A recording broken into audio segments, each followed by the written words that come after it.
안녕하십니까. 거꾸로 투자는 쇼킹 부동산입니다. 이러다가 온팡 다 뒤집어 쓴다 시작해 보겠습니다. 자, 오세훈 서울시장이요. 토지거래 허가구역 지정 카드를 꺼내들었습니다. 토지거래 허가구역 추가 지정 즉시 검토란 기사가 지난 금요일날 나온 거예요. 재건축 아파트 호가 급등세가 너무 무섭게 나타나고 있고 최근에 서울 아파트값 상승률이 반전을 했단 말이에요. 0.05에서 0.07로 급등을 했는데 이 급등의 중심에 노원구하고 양천구 등이 포함이 돼 있다는 거죠. 그러다 보니까 야, 이거 재건축 규제 카드 잘못 꺼내들었다가 이거 집값 급등의 오명을 뒤집어 쓸 수 있겠구나, 뭔가 대응책을 준비하라고 지시를 한 거죠. 자, 그 전에 서울시에서 검토를 하고 있었는데 그 속도가 빨라질 것 같습니다. 그동안에 오세훈 서울시장 지시사항으로 오세훈 서울시장의 공약집을 서울시가 분석해서 현실에 맞게 준비하는 방안을 검토하고 있었고, 또 하나 민간 정비사업 규제 완화와 대규모 지정에 따른 부동산 과열 방지에 대해서 논의를 하고 있었는데 지금 그거 기다릴 상황이 아니라는 거죠.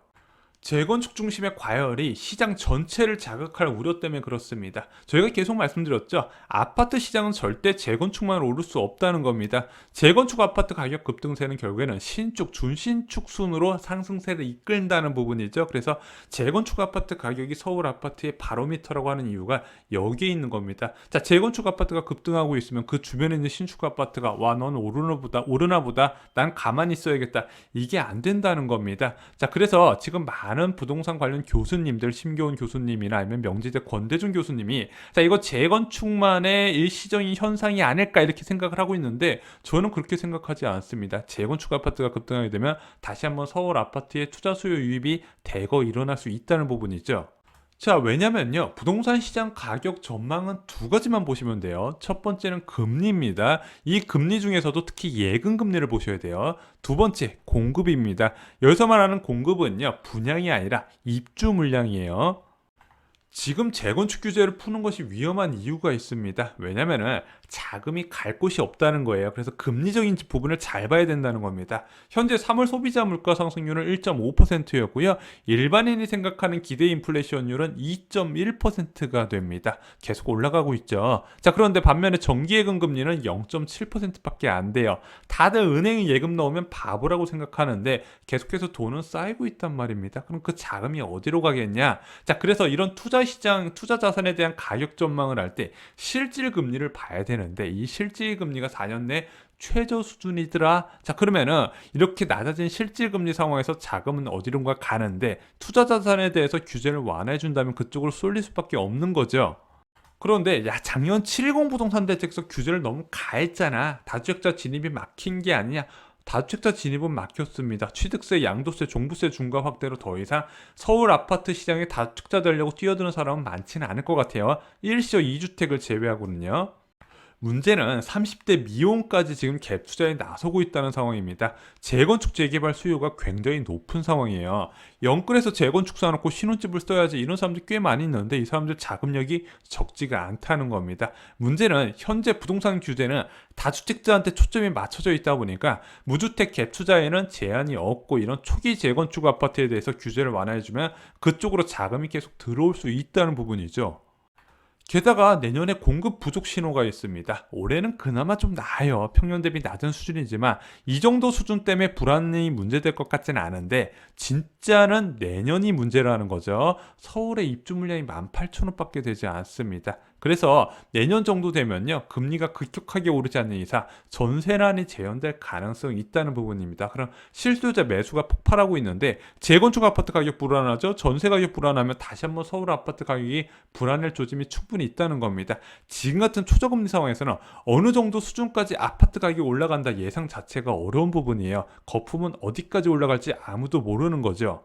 또한 대규모 지정의 문제점도 살펴봐야 된다는 겁니다. 2021년 구역 대규모로 지정해봤자 어차피 공급에 대한 부동산 시장 안정 문제는 2031년 이후 문제거든요. 실질적인 공급 효과는 10년 후의 이야기인데 10년 뒤를 위해서 현재 급등을 감수하자, 이 부분도 정책 담당자 입장에서는 결정하기 어려운 부분이라는 거죠.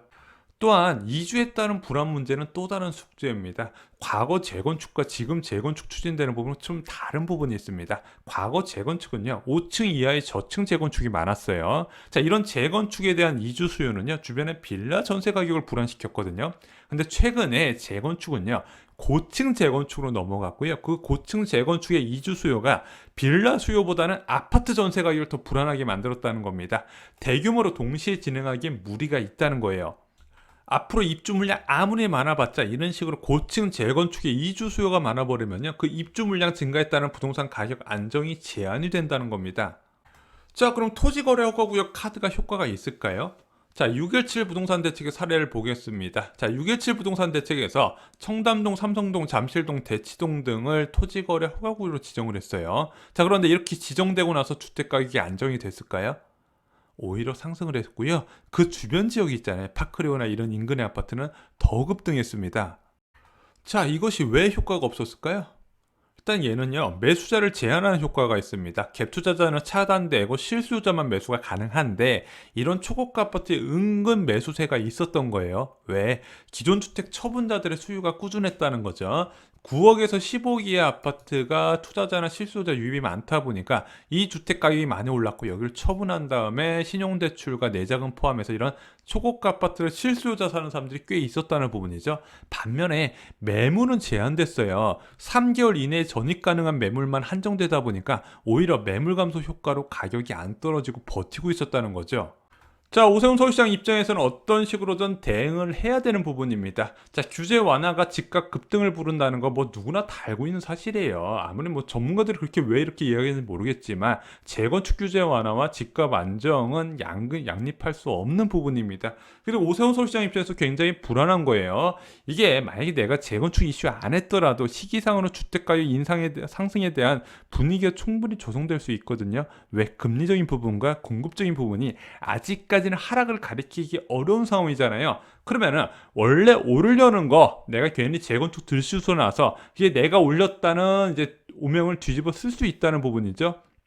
게다가 이런 식으로 아무것도 못 해버리면은 집값 상승에 대한 오명만 뒤집어 쓰고, 선거 때 말 다르고 실제 임기 되니까 말 다른 사람이 찍혀버릴 수 있더라. 이것이 내년 선거에서도 부정적인 영향이 큰 부분이거든요. 그러다 보니까 오세훈 시장도 어떤 식으로든 강하게 대응할 필요성을 느끼는 겁니다. 그런데 토지거래 허가구역 카드는 그게 100% 적합한 부분은 아니라는 거예요.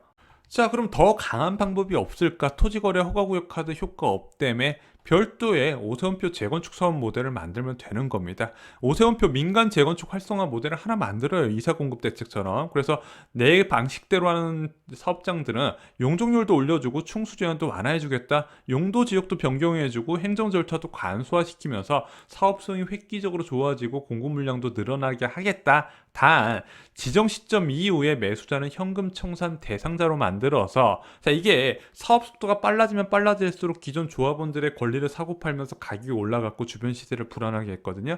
그것을 막아버리겠다. 팔 사람들은 현금 청산 대상자 될 각오하고 팔아라. 이런 식으로 엄포를 놓는 거죠. 이게 현재 이사 공급 대책에 적용돼 있다 보니까 사업장을 계속 늘려나감에도 불구하고 집값 불안이 없어요. 효과적인 방법이라는 거죠. 또 하나, 중산층 대상 임대주택 건립 의무를 부여하는 겁니다.